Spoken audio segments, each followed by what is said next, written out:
Hello बच्चों, let's read this question. The question says account for the following. When HI react with methyl phenyl ether, phenol and methyl iodide are formed and not methyl alcohol and iodobenzene. बच्चों इस question में हमसे कह रहा है कि अगर हम HI की रिएक्शन मिथाइल फिनाइल ईथर के साथ कराते हैं तो हमें फिनॉल और मिथाइल आयोडाइड मिलते हैं, लेकिन हमें मिथाइल अल्कोहल और आयोडोबेंजीन नहीं मिलता। तो इसका हमें रीजन बताना है, ऐसा क्यों हो रहा है। तो फर्स्ट ऑफ ऑल हम इस क्वेश्चन में की कंसेप्ट की बात करेंगे। की कंसेप्ट क्या होगा हमारा, reaction of H I with ethers, कि हमारा जो एच आई है वो ईथर्स के साथ कैसे रिएक्शन करता है। एच आई हमारा दो वेज में रिएक्शन शो कर सकता है ईथर के साथ। वो SN1 पाथ को भी फॉलो कर सकता है एंड SN2 पाथ को भी फॉलो कर सकता है, depending upon the nature of ethers.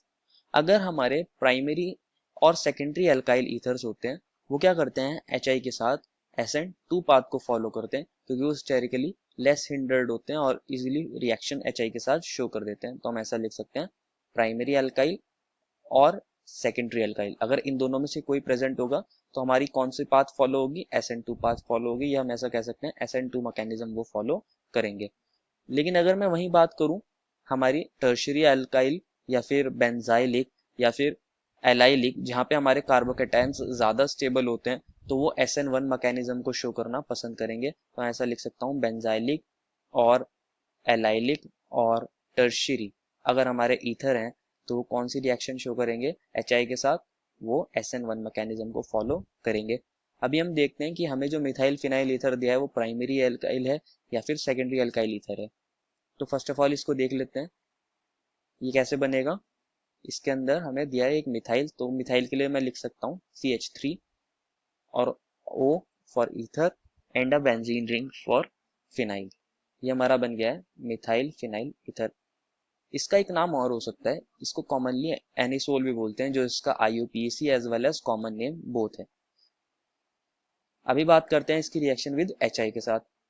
HI क्या है बच्चों, एक स्ट्रॉन्ग एसिड है, तो वो क्या देना पसंद करता है, H+ देना पसंद करता है।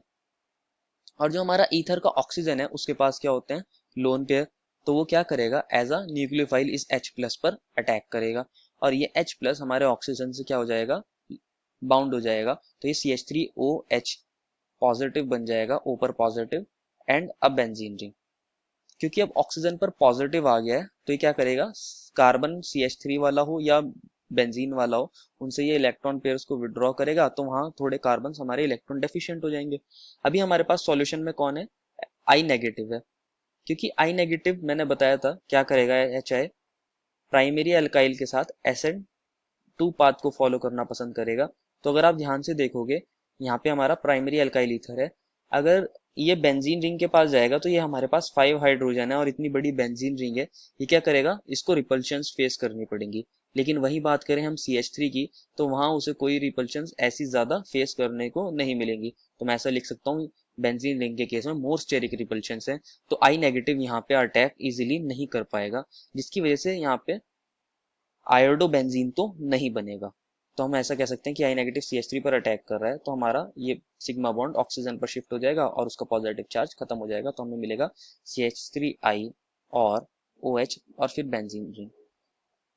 अगर I नेगेटिव हमारा बेंजीन रिंग पर अटैक करता तो हमें आयोडोबेंजीन और मिथेनॉल मिल जाता।